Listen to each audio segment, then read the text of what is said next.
তোমাদের প্রিয় নবী মুহাম্মদ সাল্লাল্লাহু আলাইহি ওয়াসাল্লাম সম্পর্কে বলছি। মহানুভবতা হলো প্রিয় নবীর ভূষণ এবং বসন হলো দানশীলতা। নিজেকে বিপদে রেখে অন্যকে বিপদমুক্ত করতে এগিয়ে এসেছেন তিনি। দারিদ্র্যকে ভয় পাননি। পরিচিত অপরিচিত, দেশি বিদেশি, মুশরিক ইহুদি, মুনাফিক, মূর্তি পূজারী, জাদুকর, বেবিচারী সকলে তার মহানুভবতায় মুগ্ধ হয়েছেন। তিনি বিনয়ের সাথে সংকট সমাধান করতেন। কাউকে বকা দিয়ে, মারধর করে, ঠাট্টা করে সংঘাত সৃষ্টি করেননি। তার ব্যবহারে কুরাইশ মুগ্ধ হতো। আল্লাহর বাণী হলো, রাসূলের মাঝে রয়েছে তোমাদের জন্য ভালো ভালো উপহার। এবার শোনো আল্লাহর উপর বিশ্বাসের কারণে মহানবীর জয়ী হওয়ার গল্প। আরবে সমগ্র বিশ্বে ক্রমবর্ধমান ফিতনা বেড়েই যাচ্ছিল। ফিতনা মানে কি জানো তো তোমরা? ফিতনা হচ্ছে আদর্শ বা নীতি থেকে বিচ্যুত হওয়া, শয়তানের পথে চলা। ক্রমবর্ধমান এই ফিতনাকে সময় থাকতেই মিটিয়ে ফেলার জন্য 10ই শাওয়াল প্রায় 12,000 মুসলিম সৈন্য নিয়ে হযরত মুহাম্মদ সাল্লাল্লাহু আলাইহি ওয়াসাল্লাম হুনাইন যুদ্ধে অবতীর্ণ হলেন। মক্কা ও তাইফের মধ্যবর্তী উপত্যকা হচ্ছে হুনাইন নামে পরিচিত। সেখানে হুনাইনের যুদ্ধ সংঘটিত হয়। এই যুদ্ধকে এক শিক্ষণীয় যুদ্ধ বলা হয়। সর্বোপরি আল্লাহর উপর ভরসা করলে সাহায্য পাওয়া যায়, তা হুনাইনের যুদ্ধ থেকেই আমরা দেখতে পাই। 12,000 সৈন্য নিয়ে যুদ্ধ প্রান্তরে যাওয়ার কারণে মনে মনে অহংকার করছিল সৈন্যরা। তারা পূর্ণ প্রস্তুতি, ঈমানী চেতনা হারিয়ে ফেলে। অবহেলা, অহংবোধ এসে জড়িয়ে ধরে।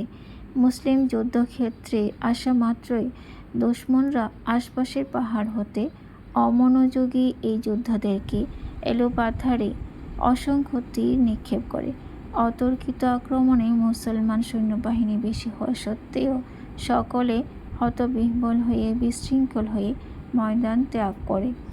এই পরিস্থিতিতে মুহাম্মদ মুস্তাফা সাল্লাল্লাহু আলাইহি ওয়াসাল্লাম অত্যন্ত দৃঢ় প্রশান্ত চিত্তে যুদ্ধক্ষেত্রে দাঁড়িয়ে রইলেন।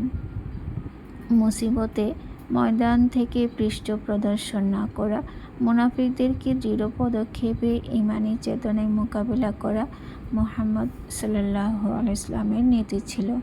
তার এই অপূর্ব ধৈর্য, ঈমানী জজবা, আল্লাহর উপর ভরসা দেখে তার চারপাশে কিছু সাহাবীর অকৃত্রিম সাহসিকতা দেখে মুসলিমরা উৎসাহ, উদ্দীপনা, শৌর্যবীর্যের সঙ্গে দুশমনের ওপর ঝাঁপিয়ে পড়ে। এর ফলে আল্লাহর অনুগ্রহে মুসলিমরা যুদ্ধে জয়ী হলো।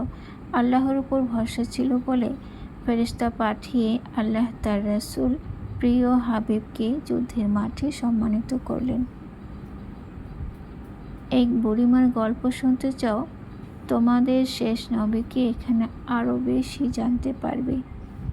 আল্লাহর জ্ঞান রাশি দ্বারা প্রিয় রাসূল জ্ঞানী ছিলেন। ছিল না পাঠ্য বইয়ের কোনো শিক্ষা। তোমাদের মতন স্কুলে যেতে হয়নি। ছাগল মেষ চড়িয়ে তার শৈশব কেটেছে। ব্যবসার কাজে চাচার সাথে ঘুরেছেন বিভিন্ন দেশে। তখন থেকেই তিনি মূর্তি পূজাকে ঘৃণা করতেন। সত্যবাদী মহানবীর সেই কাহিনী তোমাদের মাঝেও সৃষ্টি হোক। এতিম ছিলেন, তাই তিনি ছোটদেরকে অনেক ভালোবাসতেন। রাসূল সাল্লাল্লাহু আলাইহি ওয়াসাল্লাম প্রতিদিন মসজিদে যাওয়ার সময় এক বুড়িমা পথে কাঁটা দিয়ে রাখত। রাসূলকে কষ্ট দেওয়ার জন্য মহিলাটি এমন করত। রাসূল সাল্লাল্লাহু আলাইহি ওয়াসাল্লাম এতে একটু বিরক্ত হতেন না, বরং প্রতিদিন তিনি পথের কাঁটা সরিয়ে তারপর মসজিদে যেতেন। বুড়িকে একবারের জন্য বকা দিয়ে কটূক্তি করে কিছু বলেননি, হাসি মুখে কাঁটা সরাতেন।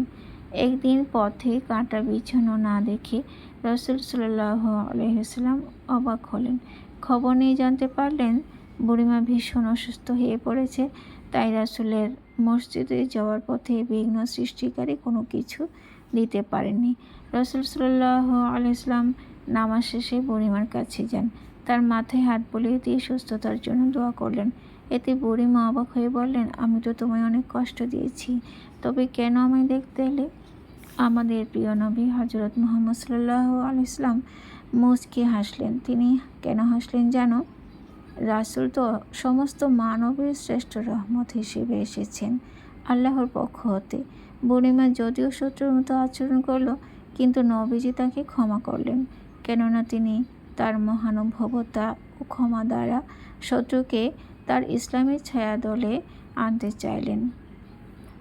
হজরত আয়েশা রাদিয়াল্লাহু তাআলা আনহা বলেন, কোরআনই তার চরিত্র।